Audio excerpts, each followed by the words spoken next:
There is a hierarchy in the Latino culture. We don't talk about it, but it's there. There's all kinds of different Latinos, right? Mexican, Puerto Rican, Salvadorian, Cuban, Colombian, Dominican, blah, blah, blah, blah, blah, blah, blah. I was like 11 or so, and I said, Mom, are there other Mexicans who look like me? And she was a little taken aback by the question. She was like, what? She's like, of course there are. So she had me watch this movie that was made in Mexico. It's called Como Agua para Chocolate. And I still felt just more confused. I was like, Mom, like, Mexicans don't look like one thing. We look like everything. And she was like, yes, Kristen. And I'm like, then why do people tell me I don't look Mexican? We're not a cookie cutter version of what, you know, Hollywood or the media or your racist uncle like projects about what we look like. And it's such a beautiful culture to belong to. Like, I'm very proud of where I come from. And I think the term Latinx like really is such a great term because it defies the Hispanic stereotype. And it's asking people to say, look, we are so different and we are so diverse and we're not just like one specific, you know, like we're not one specific people. Worker, but his English was not very good. In fact, one of the most embarrassing moments for him in this period when he first came to the United States in the early 1880s is as giving a paper before an audience here in Washington of the Washington Anthropological Society of what would eventually become the American Anthropological Association. And he has to have someone read it out because his English is not even good enough to read a paper before an audience in this, to him, foreign language. Like Dominicans, some of them think they're better than Haitians because they speak Spanish, right? And Cubans think they're better than the Dominicans because they're a little lighter and they think they speak better Spanish. And Puerto Ricans think they're better than all of them because they're citizens. And they speak English. But Boaz polemicizes with him and a couple of other key Smithsonian figures over the basic structure of what a natural history museum should look like. Because in Boaz's day, if you went into a library or a museum of natural history, you were being told a story about human progress. You would be told a story of progress from so-called primitive people to so-called civilized people. Take a walk, go across the street, take a walk around the exterior of the Jefferson Building, and you will see this literally carved in stone on the facade of the greatest institution of human knowledge in the world. If you look at the keystones of the second-story windows around the exterior of the building, they are formed of 33 ethnological heads representing the major types of humanity that were in Powell's collections in the Smithsonian. It will perhaps not surprise you, thinking of that building opening in the 1890s in the United States, that folks we would now call white people are on the front of the building. Folks of visibly African and Melanesian heritage are on the back of the building, and so-called intermediate races or peoples then wrap around the sides. It is a visual representation of the way in which people thought of the ranking of human types by civilization, by race, by ethnicity, by culture in that era. And Boaz said, this is nonsense. Meanwhile, the racists are like, send all them fucking Mexicans home. Build that wall. That's the reason why I'm in education today, to sort of disprove that, you know, despite the fact that I was undocumented, I was still, you know, a good person. Salvadorians have the best curse word. Hijo de la gran puta, which means son of the greatest bitch. Like the biggest bitch ever. That bitch, that bitch.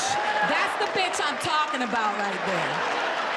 That means that there was a whore parade. Your mom will be the grand marshal every fucking year. Well, luckily for me, my uncle did teach me about our Latin timeline, which I want to share with you. And that is Mayans at 1000 BC And then we have now. And what is this, the age of Pitbull, right? Dame culo, culo, get it, don't stop, culo. It's not just Mexicans coming over, people from El Salvador, Nicaragua, Guatemala, Honduras, Peru, Venezuela. They come into America illegally and they steal Mexican jobs. I want to better myself, and I want to prove to my parents that everything that they went through, it's worth it at the end of the day. Listen, ICE and all that bullshit, Homeland Security. Listen, if they want to do all that bullshit, listen, if they want to deport people, don't. Hey, I'm on your side. Relax. You're fucking going to me. I wrote it. I know what's coming. Don't go to the works. Don't go to the schools. Don't go to the jobs. All right? Let the people and the families decide. Let the Latinos decide who gets deported. King Philip of Spain was always shitting on us, man. Always trying to prove that we weren't human and didn't have souls so they could keep robbing us through the centuries. And he was always, que human y que pan caliente, me cago en la puta madre de Cristo, hostia tío joder. You bring me 500 of these savages and I'm going to put them in my royal zoo. And you will see that they're soulless animals. Who would have thought that colonization could be so much fun? Oh, robbing, raping, pillaging, robbing, raping, pillaging, robbing, raping, rape. Put us in cages. Thank God that's not happening to us anymore, huh? People who have served this country, Latino veterans, have been deported from the United States of America. That cannot happen. That's bullshit. Anybody that's willing to die for this country should be able to live in this country. You hear what I'm saying? You hear what I'm saying? For me to know that I'm gonna have a good experience at a taco truck, I always research and I look to see who's running the truck. For me to know that I'm gonna have a good time, I wanna make sure that it's an all-female crew. Not to sound sexist, it's just that when it's all women running the truck, they make me feel good about myself. They make me feel special. When I walk up at 1 o'clock in the morning and I have a buzz, they make me feel good. Hello? They come to the window. Hola, mi gordito, ¿cómo estás? ¿Cómo está ese gordito, chulito, este gordito? ¡Qué bonito! A ver, ojitos. Our parents, shit, we were raised by the original body shamers. They didn't give a fuck what age you were.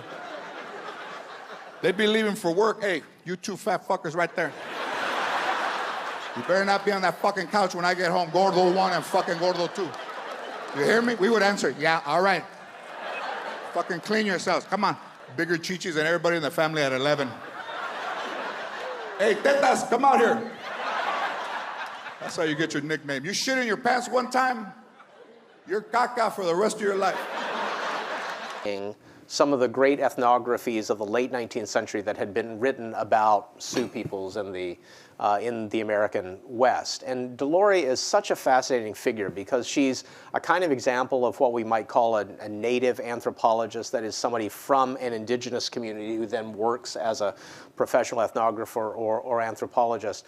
The big project the two of them work on together is a grammar of the Dakota language, which ends up being really critical for the preservation of and representation of those speech forms. It also happens to be one of the very, very few times that Franz Boaz, over the entire course of his career, shares a byline with anyone.